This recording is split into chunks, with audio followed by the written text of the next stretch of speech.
Reels वाली बहू।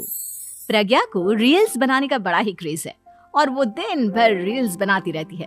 खाते पीते घूमते फिरते घर में कॉलेज में रील्स बनाने के कारण प्रज्ञा पूरे कॉलेज में हाईलाइटेड है। जहां उसकी रील्स सभी को पसंद आते हैं, वहीं मनीषा चिंता में डूबी रहती है। एक रोज जब खाते हुए प्रज्ञा रील्स बना रही होती है, तब मनीषा कहती है, 1 मिनट भी चैन नहीं है इस लड़की को। ये नहीं कि खाना तो आराम से खा ले, लेकिन नहीं, अरे थोड़ी देर रील्स नहीं बनाओगी तो आसमान नहीं टूट पड़ेगा। अरे मम्मी, इसी को तो कहते हैं डिटर्मिनेशन। तुम नहीं समझोगी ये सब। भगवान, इस लड़की को सद्बुद्धि दे। जब देखो तब टेढ़ा बाका मुंह बनाती रहती है। मनीषा की बात का प्रज्ञा पर जरा भी असर नहीं होता और वो खाते खाते रील्स बनाती रहती है। दिन बीतने लगते हैं और देखते देखते प्रज्ञा का कॉलेज भी खत्म हो जाता है। आए दिन कोई ना कोई मनीषा को प्रज्ञा की शादी करवाने का सुझाव दे जाता है। सब ठीक ही कहते हैं, प्रज्ञा की शादी कर देनी चाहिए। अपने घर के काम काज में व्यस्त हो जाएगी तो खुद ही ये रील्स और नाच गाना बंद हो जाएगा। मनीषा और प्रेम प्रज्ञा के लिए एक अच्छा लड़का ढूंढने लगते हैं और तभी विकी का रिश्ता प्रज्ञा के लिए आता है, जिसने प्रज्ञा को उसकी रील्स देखकर पसंद कर लिया था। अगले दिन विकी अपने माता पिता के साथ प्रज्ञा के घर पहुंच जाता है और प्रज्ञा साड़ी पहने हाथों में चाय की ट्रे लिए उनके सामने आती है। जब विकी को पसंद है तो हमें भी बहू पसंद है। बहन जी, आप बारात की तैयारी कीजिए।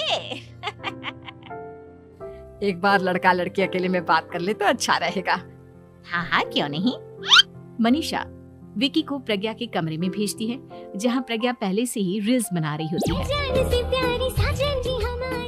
तभी विकी कहता है, आ गए आपके साजन जी। हमारे साथ ये रील्स कंप्लीट करती तो और भी अच्छा रहता। अच्छा जी, अब आ ही गए हैं तो बना ही लेती हूँ आपके साथ।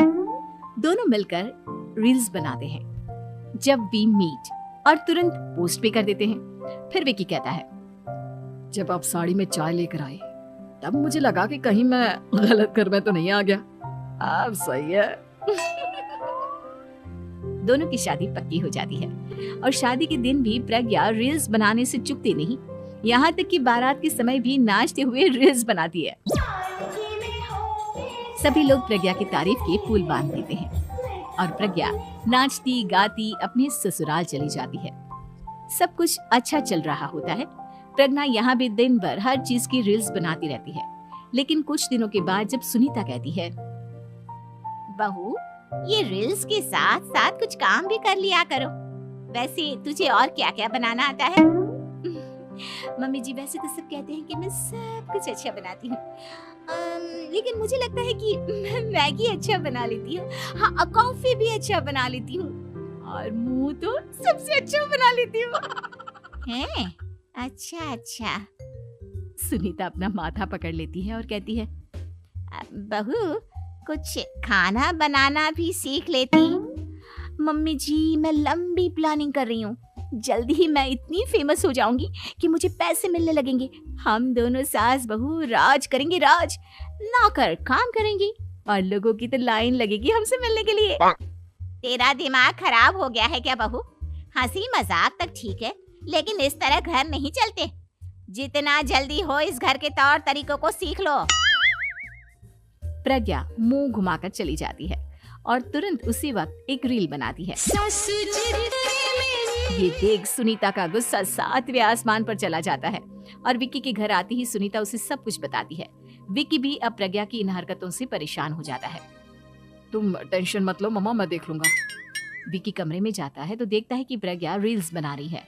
विक्की बड़े ही प्यार से प्रज्ञा से कहता है, प्रज्ञा, इन सब के लिए मैं तुम्हें मना नहीं कर रहा हूँ, लेकिन फिर भी हर वक्त तो ये अच्छा नहीं लगता ना।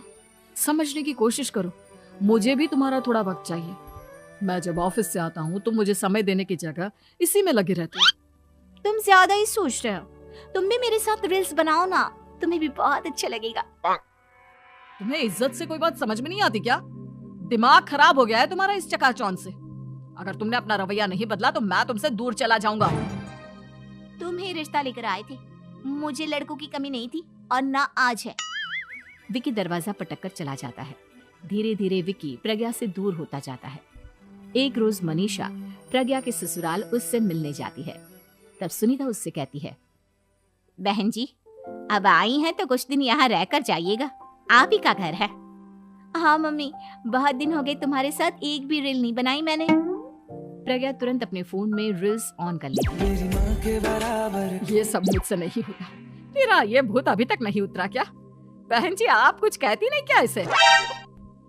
जब आप ही कुछ नहीं कर पाई तो मैं कर ही क्या सकती हूँ। सास तो वैसी ही बदनाम है।